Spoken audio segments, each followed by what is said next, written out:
what got me started as a recording artist. When I was little, I always sang. I sang all the time. And my cousins, they used to tell me, "Oh, your voice is like an angel."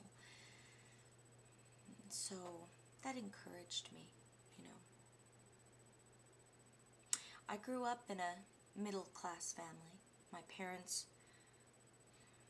were both married. They're still married to this day. And I went to Catholic school. You know, I had an upbringing that was so stifling. Oh no, my parents were, it was cupcakes every weekend and all of those things. So I just decided to lash out, you know, to lash out from the cupcakes and the happy marriage and the Catholic school. And I started performing at nightclubs. I would sneak out, go to nightclubs, and people, they just knew something big was happening with me. Something huge, something amazing, something transformational. No, I've always been amazing. I mean, people have always told me, you are amazing. And so that's how I got my stage name, was Feathermazing. And no, the feathers, they just became a part of my persona. My parents, they used to take me to the zoo when I was younger. And one of the things that I absolutely loved was the peacock pen and the birds. I loved the birds. I used to take feathers from the zoo. I collected feathers and I started just, you know, making things here and there and making them, and it was cathartic. It was like I'm a butterfly, but yet a bird with wings, like a bird butterfly, like a butterfly bird, like a bird butterfly.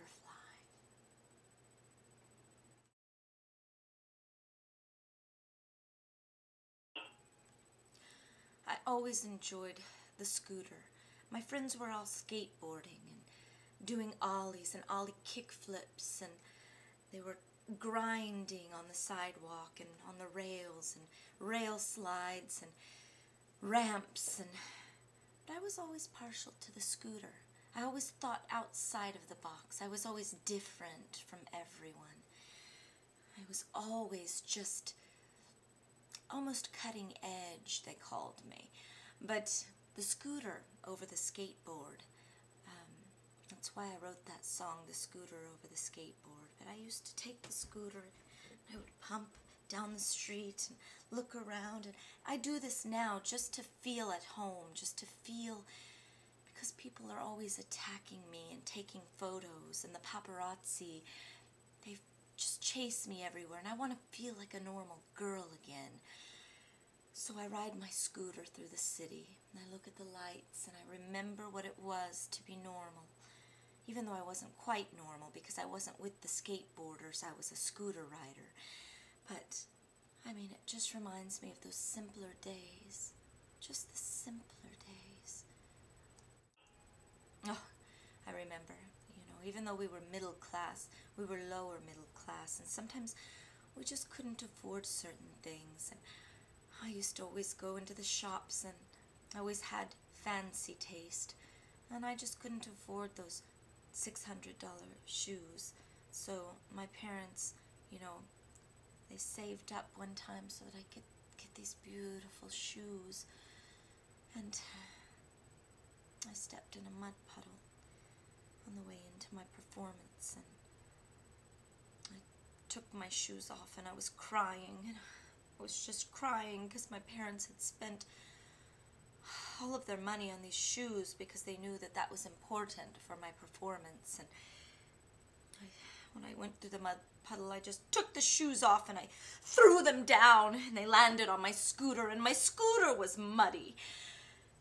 So I walked in, and I walked on that stage barefoot. And now I always perform barefooted. I'm never not going to perform barefoot, except when I ride my scooter. Then I wear my tennis shoes when I ride my scooter. My favorite foods, oh, I like so many different foods. We used to only have to go to McDonald's, and I remember just my first taste of Thai food, and it was delicious, and I love olives. What do you want me to sing? Oh, yes, that's one of my favorites. Well, how I came up with the song, once again, all of my friends treated me as an outcast, and we were already the outcasts as it was. And all my skater friends, they made fun of my scooter. And so I just came up with, I started humming a few bars.